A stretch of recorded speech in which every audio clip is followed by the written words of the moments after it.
शक्तिवर्धनम् उर्वारुकमिव बन्धनान् मृत्योर्मुक्षेयमामृतात्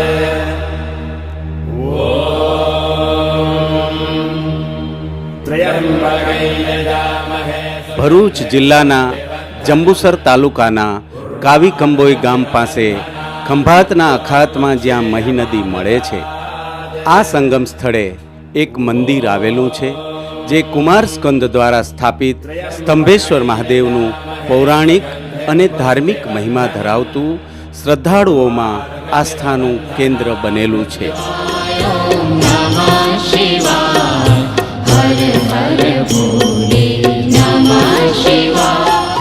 ખંભાતના અખાતના દરિયામાં મહીસાગર સંગમ તીર્થમાં ગુપ્ત ક્ષેત્ર તરીકે ઓળખાતા સ્તંભેશ્વર લિંગ અર્થાત કુમારેશ લિંગનો મહિમા અનેરો અને અદ્ભુત છે.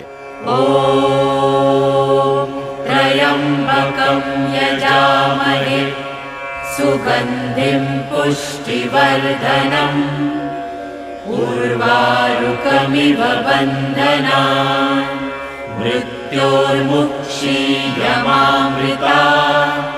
ઓમ ત્રયંબકં યજામહે સુગંધિં પુષ્ટિવર્ધનં ઉર્વારુકમિવ બંધનાન. પુરાણ કથા મુજબ આ તીર્થમાં દેવોના સેનાપતિ કુમાર સ્કંદ દ્વારા સ્તંભેશ્વર લિંગ અર્થાત કુમારેશ લિંગની સ્થાપના કરાઈ હતી, જે હાલ સ્તંભેશ્વર મહાદેવ તરીકે પ્રચલિત બન્યું છે.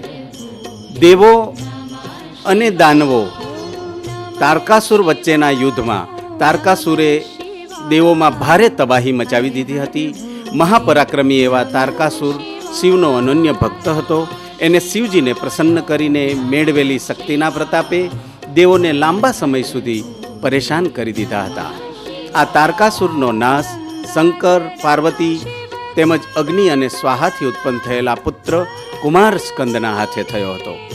કાર્તિકેય નામથી ઓળખાતા આ કુમાર સ્કંદે તારકાસુરનો વધ કર્યો, પરંતુ તેમના મનમાં શિવભક્ત તારકાસુરને માર્યો એની તેમને સતત મનોવેદના રહેતી હતી. આ મનોવેદના શાંત કરવા માટે કુમાર સ્કંદે ભગવાન વિષ્ણુ પાસે જઈ શિવભક્ત હણવાના પાપમાંથી મુક્તિ મેળવવા પ્રાર્થના કરી. ભગવાન વિષ્ણુએ રુદ્રની ઉપાસના કરવા અને શિવલિંગની સ્થાપના કરી મનનો બોજો હળવો કરવાનું સૂચન કર્યું.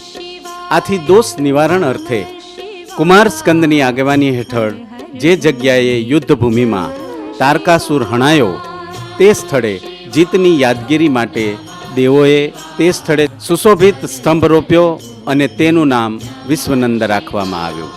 આ વિશ્વનંદ વિજય સ્તંભના પશ્ચિમ ભાગમાં કુમાર સ્કંદે સ્તંભેશ્વર લિંગની સ્થાપના કરી.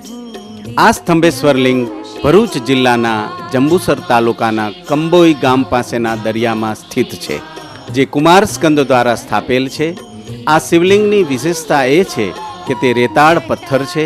સ્કંદ પુરાણમાં આ મહીસાગર સંગમ તીર્થ ખાતે આવેલા સ્તંભેશ્વર લિંગના મહાત્મ્યનું વર્ણન કરતા લખાયું છે કે કોઈ મનુષ્ય માધ્ય માસની 14 આ સ્થળે પિતૃતર્પણ કરે અને સ્નાન કરી ભક્તિપૂર્વક શ્રાદ્ધ કરે તો તેને ગયા શ્રાદ્ધના પુણ્યનું ફળ મળે છે.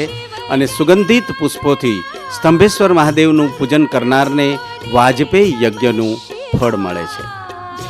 પૂનમ અને અમાસના દિવસે આ સ્થળે સ્તંભેશ્વર મહાદેવનું પૂજન અર્ચન કરવાથી પિતૃઓ તૃપ્ત થઈ આશીષ આપે છે અને તે વ્યક્તિના સર્વ પાપો દૂર થાય છે. આવું ભગવાન શંકરે स्कंदनी भक्ति थी खुश थईने कहूं हतुं। भगवान शिव जी का स्कंद महापुराण के कुमारिका खंड में खूब विस्तार पूर्वक यहाँ पर इसका महत्व मिलता है। भगवान कार्तिक स्वामी ने यहाँ पर तपस्या किया था और उन्होंने भगवान शिव जी की आराधना इसी तीर्थ क्षेत्र में की थी और भगवान शिव ने स्वयं प्रकट होकर के कार्तिकेय को दर्शन दिया था।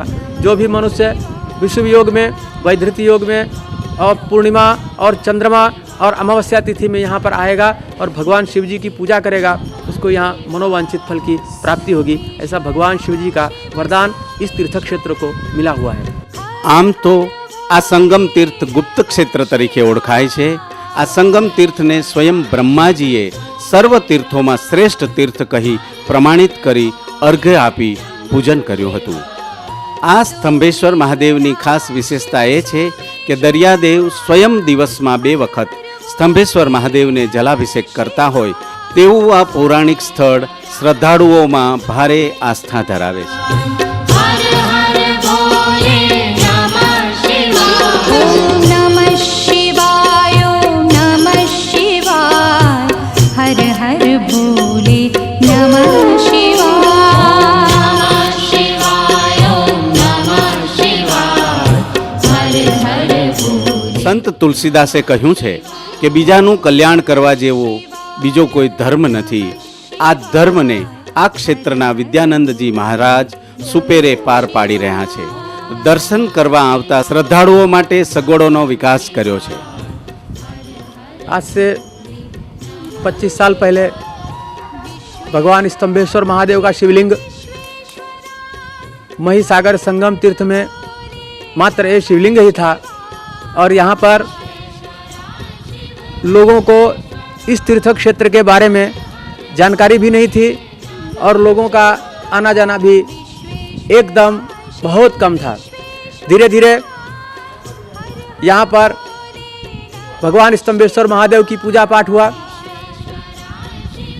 और उस पूजा पाठ के प्रभाव से भगवान शिव जी का आशीर्वाद मिला और लोगों का यहाँ पर आना जाना शुरू हुआ और भगवान शिव जी की महिमा का धीरे धीरे यहाँ पर विस्तार होता गया और आज ये तीर्थ स्थान दुनिया के तमाम देशों से लोग यहाँ दर्शन करने के लिए आते हैं.